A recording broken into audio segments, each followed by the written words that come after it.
Let's talk about something we all run into, that really tricky ethical problem that pops up everywhere, the conflict of interest. It's that awkward, uncomfortable feeling of being pulled in two different directions. And honestly, knowing how to handle it is an absolutely crucial skill.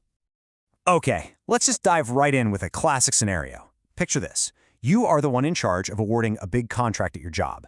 You're looking at all the bids, and bam, there's one from a company owned by your favorite cousin. Their offer is pretty good, but maybe not the absolute best. You can feel it, right? That pull. Loyalty to your family on one side, loyalty to your company on the other.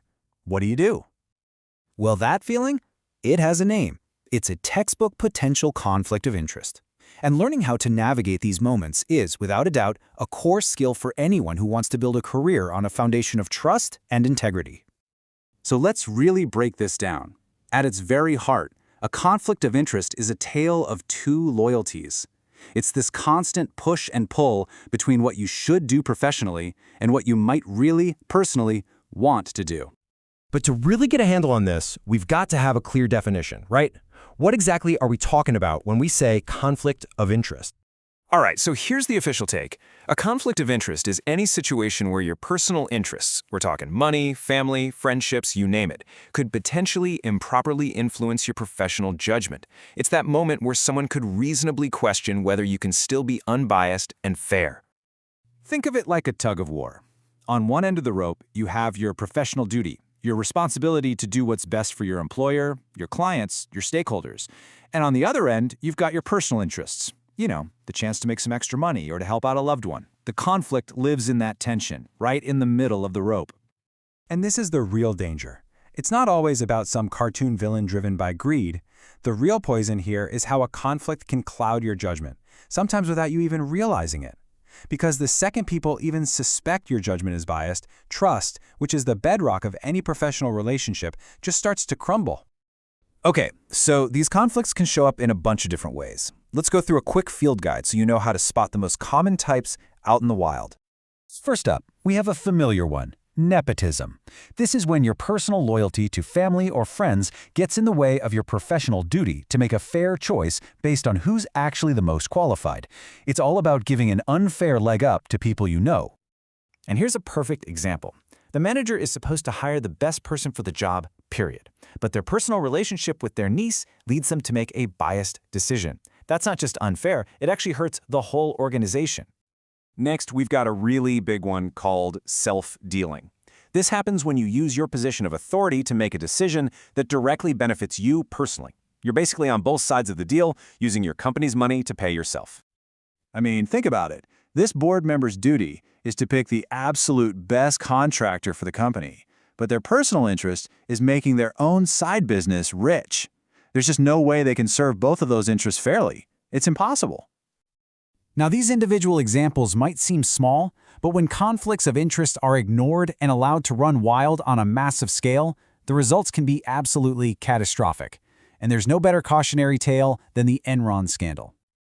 Billions. The executives at Enron put their own selfish financial interests, getting these massive bonuses tied to a high stock price, way ahead of their duty to be honest with shareholders. They cooked the books to hide huge losses. And when the house of cards finally collapsed, investors lost billions of dollars. This is what happens when these conflicts go completely off the rails. So that sounds pretty scary, right? But here's the good news. It's not hopeless. There are very clear, very ethical ways to handle these exact situations. Let's open up the toolkit for navigating these murky waters. It really comes down to a simple, powerful 1-2 punch. First, disclose. Be totally transparent. Let everyone who needs to know, your boss, the board, the client, know about the potential conflict. Second, recuse. That just means you step away. You take yourself completely out of the decision-making process so your personal bias has zero chance of influencing the outcome. And you really need to hear this. Most of the time, the ethical disaster doesn't start with the conflict itself. It starts with the attempt to hide it.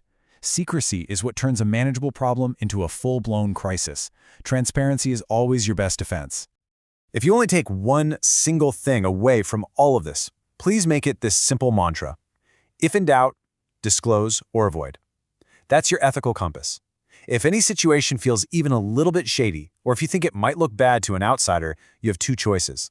Bring it into the daylight by disclosing it, or just avoid the situation altogether. So let's zoom out for a minute. Handling these conflicts well isn't just about following the rules to stay out of trouble. It's about who you are as a professional. It's about actively building a reputation that is founded on integrity and trust. And this is a really subtle but crucial point. Sometimes a situation isn't an actual conflict of interest, but it just looks like one. This appearance of impropriety can be just as damaging. Why? Because even the suspicion of unfairness is enough to destroy trust and tarnish your reputation. Because look, the stakes are incredibly high. Getting this wrong doesn't just hurt you. It undermines the idea of fairness for everyone, it poisons a company's culture from the inside out, and yes, it can absolutely lead to losing your job or even facing legal consequences. It's a risk that is never, ever worth taking. When you boil it all down, this is really a test of character. It's a test of virtue. Are you a person who is truly committed to being honest, to being fair, to being trustworthy? How you act in these tough moments says everything about your real ethical core.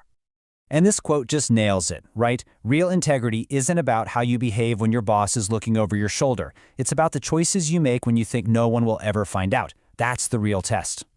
So I'll just leave you with this question to think about.